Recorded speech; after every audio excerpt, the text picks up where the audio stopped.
Hello, I'm Henry Keane and we are UATV. We are online to give you the Ukrainian perspective of reality. Watch in the episode. Ukraine prepares for the new prisoners swap. Russia plans to invest $1 trillion in its military. New round of talks in Istanbul. Please comment and subscribe to our channel. By doing so, you're joining the right side of history. Welcome to the news box. Ukraine is reforming the anti-corruption state entities.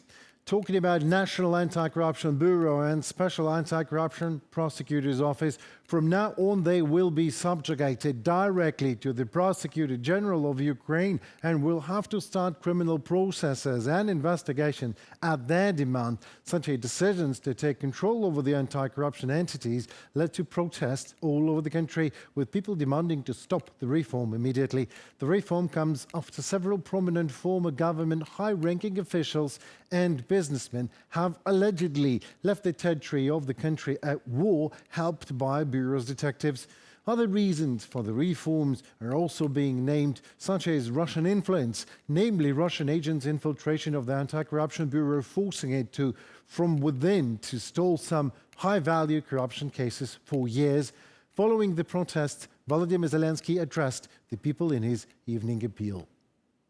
One more thing. I spoke with NABU Director Semyon Krivonos, SAPO Prosecutor Oleksandr Klimenko, Prosecutor General Ruslan Kravchenko, and Head of the Security Service of Ukraine, Vasyl Malyuk. We discussed various challenges, all of them. The anti-corruption infrastructure will work, only without Russian influence. It needs to be cleared of that, and there should be more justice. Of course, anti-corruption infrastructure will work, and it is important that the Prosecutor General is determined to ensure that in Ukraine, the inevitability of punishment for those who go against the law is actually ensured. This is what Ukraine really needs. The cases that have been lying dormant must be investigated. Ukraine has signed 4 more contracts in intercepted drones purchase worth over 3 billion Ukrainian hryvnias. This was announced by Ukrainian President Volodymyr Zelensky earlier, who reported that the intercepted drones showed great performance in a battle in action. We spoke in great detail with the government and the military about purchasing drones, all types of drones, including interceptor drones. In addition, deep strikes and drones for the front. I ordered to expand contracts as much as possible. We take everything that can protect our cities from Shahidin and positions on the front. Also, Ukrainian President Volodymyr Zelensky held a meeting dedicated to preparations for new prisoner swaps with the Russian Federation. According to him, Ukraine has managed to significantly intensify this process in recent months. Amongst those released are those who were previously considered missing in action and those who were detained and remained in Russian prisons and detention camps even before the start of the full-scale Russian invasion. We expect several stages of exchanges to implement the agreements of the second meeting in Istanbul and continue our other activities to free our people, both military and civilians. The Secretary of the National Security and Defense Council of Ukraine is coordinating this work. All necessary forces and institutions are involved. We must restore justice, and for this we are working at all levels: legal, political, special operations. Volodymyr Zelensky, President of Ukraine, on Telegram. The Netherlands will make a significant contribution to the supply of American Patriot air defense systems to Ukraine. This was stated by the Minister of Defense of the Netherlands, Ruben Brekelmans. During the online meeting in the Ramstein format, the minister recalled that the Netherlands independently provides Ukraine with additional air defense systems, namely ammunition for the F-16 fighter jets, counter-drone systems and radars. A message on the website of the Ministry of Defense of the Netherlands quotes the head of the department, who noted that the Russian air campaign of terror has recently reached new levels, since, according to Brekelmans, Russia's goal is very simple: to break the unyielding Ukrainian people. We cannot allow this to happen. That is why we want to make a significant contribution to additional air defense for Ukraine. Much has already been done, but more is needed. Only by continuing to support Ukraine tirelessly and massively and increasing pressure on Russia will we force it to sit down at the negotiating table. Ukraine is defending the front line against Russian aggression for all of Europe. If Russia manages to break through, it will immediately create a major threat to the rest of Europe and NATO. Ruben Brekelmans, Dutch Minister of Defense, from a statement on the department's website. Every voice matters. Join our community, support independent journalism and help us bring you the truth from Ukraine. Become a member of Ukraine Today. Join us now. President Donald Trump has announced a buildup of missiles and ammunition production in the few months, saying the US will have more ammunition than any other country in the world. Simultaneously, General Syrskyi, the commander-in-chief of Ukraine's armed forces, said that presence of long-range missiles for Ukraine is a per se deterrent against Russian aggression. He also expressed hopes for a faster flow of such an important weapons and decisions on its delivery by President Trump, as well as sustainable position of his on the matter. They're targeting virtually everything: airfields, populated areas, infrastructure, facilities. So, of course, we need supplies of ballistic missiles in order to be able to give the enemy a fitting rebuff. The availability of any missile weapons is in itself a deterrent. I hope that, thanks to President Trump's position, this process will be much easier, and we won't have any of the difficulties we had before. Oleksandr Syrskyi, commander-in-chief of the AFU, in an interview for the Washington Post. The European Union is seeking to ensure that all G7 countries join the new dynamic purchase price cap on Russian oil, which was established in accordance with the 18th sanctions package. This was stated at a briefing in Brussels by the European Commission's trade representative Olaf Gill. At the same time, Mr. Gill did not actually specify whether the European Union is ready to follow the call of the United States Treasury Secretary Scott Bessent to join the US initiative to introduce secondary tariffs on those countries that continue to buy Russian oil if this initiative is approved. That as regards the new price cap mechanism, our intention is to discuss it with the G7 price cap coalition. We have already been in touch with them, of course, while we were preparing this with a view to aligning as best as possible in the future. Our aim is that other G7 members will eventually adopt such cap levels when a new adjustment is made by the Commission. And you may be aware that the UK announced on Friday that it was joining the new lower caps. The United States expects Europe to join its potential secondary tariffs against Russia. This was announced by US Treasury Secretary Scott Bessent. As Donald Trump previously stated, the restrictions will come into force on September 3rd if the Kremlin does not agree to a ceasefire in Ukraine. Commenting on this ultimatum from Trump to Russia, Bessent points out that about 90 senators in the United States are ready to make it happen and toughen anti-Russian resolutions. Moscow has effectively rejected US President Donald Trump's demand for a ceasefire agreement in Ukraine within the next 50 days. Analysts at the Institute for the Study of War write in their reports. In turn, the Kremlin continues to claim that Russia can withstand any economic pressure and continue to fight.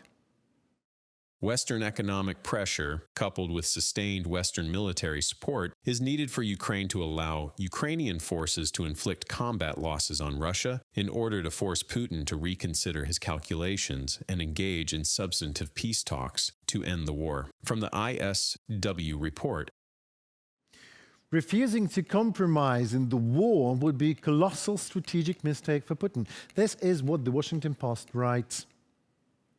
According to observers, this decision could cost Moscow its regional influence, lucrative energy markets in particular, and its place in the world in general. The article notes that Putin's demands not to allow Ukraine into NATO and to recognize territories that the Kremlin has annexed already are not at all based on protecting Russia's interests. Rather, they are based on revenge against Ukraine for not becoming an obedient ally like Belarus. Russia plans to spend about $1.1 trillion on rearmament by 2036, Kirill Budanov says that. This was stated by the head of the GUR of the Ministry of Defense of Ukraine, Lieutenant General Kirill Budanov, in his speech at a panel discussion during the annual meeting of Ukrainian ambassadors. As part of the military reform, 2 new military districts have already been created in the Russian Federation, Moscow and Leningrad district, and the formation of new divisions, formations, and military units is also planned. The Russians are also trying to conduct hybrid information and cyber operations on the territory of other states through controlled media and opinion leaders. They interfere in the civilized democratic processes, said the head of the intelligence. Russia seeks to destroy the current security and economic order. To do this, Moscow is increasing its presence in Africa, primarily using its proxy forces, the Wagner PMC and the African Corps, as well as supporting authoritarian regimes and terrorist organizations around the world. Moscow aims to impose on countries its own vision of the future world order, where the great states, primarily the Russian Federation, have complete power, a monopoly on all critical resources, and decide the fate of the world in a closed circle. Kirilo Budanov, head of the Defense Intelligence of Ukraine, in a comment for media. On July 23rd, the Ukrainian and Russian delegations will hold the third round of talks in Turkey. President Volodymyr Zelensky announced the Kremlin said that the party's positions remain opposing. Putin's press secretary believes that there is no point in counting on any breakthrough at this meeting. Nikita Skoblikov will talk us all into more detail. The Ukrainian delegation at the talks with Russia in Istanbul will be led by Rustem Umerov, Secretary of the National Security and Defense Council. President Zelensky said the delegation also included representatives from the main intelligence directorate, the Ministry of Foreign Affairs, and the Office of the President. The key topics for the new round of negotiations with Moscow are also known. Secretary of the National Security and Defense Council, Rustem Umerov, proposed that the Russian side hold a new meeting of representatives in Turkey. The aim of the meeting is clear to us: the return of prisoners, the return of children who were abducted by Russia, and the preparation of a meeting of leaders. The Kremlin also confirmed its participation in the negotiations with the Ukrainian delegation in Istanbul. Moscow has not changed the composition of the negotiation group, nor has it shown any signs of striving for peace. Putin's press secretary Dmitry Peskov said that the parties' proposals on the principles of peace talks and possible conditions for a ceasefire remain diametrically opposed. Peskov was unable to answer the question of whether Putin is ready to meet with Ukrainian President Volodymyr Zelensky. According to him, a lot of work still needs to be done. I quote, "before talking about high-level negotiations." It is very important that these meetings be substantive, that the other side has a mandate to discuss those very main issues, ending the war, achieving a truce. We do not see this yet, so one of the proposals was that we could really discuss such strategic issues, hold a meeting at the level of Zelensky, Putin. With the participation, this would be very good, of President Trump, the leaders of Europe, President Erdogan.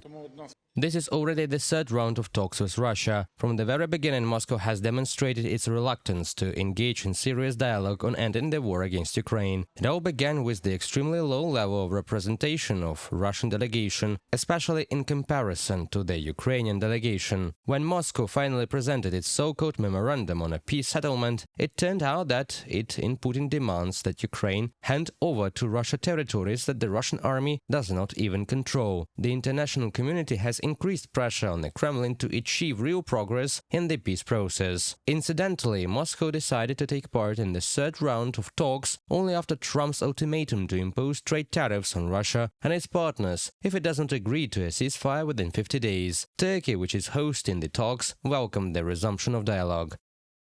President Erdogan noted the importance of the start of the third round of talks between Russia and Ukraine, stating that Turkey will continue to host the talks in Istanbul. From the message of the Office of the President of Turkey on the social network X, Analysts at the American Institute for the Study of War know that Putin is still not ready for a real ceasefire. In their opinion, only real defeats of the Russian army on a battlefield can change this position.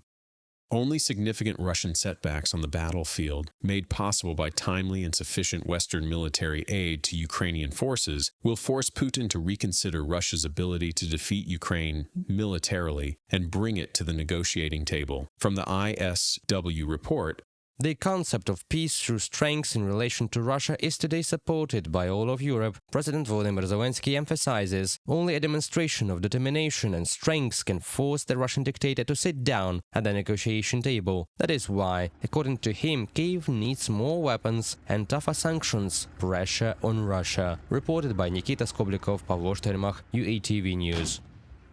Well, that was it for today. My name is Henry Keane and we are News Bulls at UATV. We thank you so very much for your time and attention. We appreciate it. Thank you. Please don't forget to join a fight for freedom and sovereignty by subscribing and commenting. Your voice helps Ukrainian voice to be heard worldwide. Hope to see you soon. Stay tuned and goodbye. Ukraine.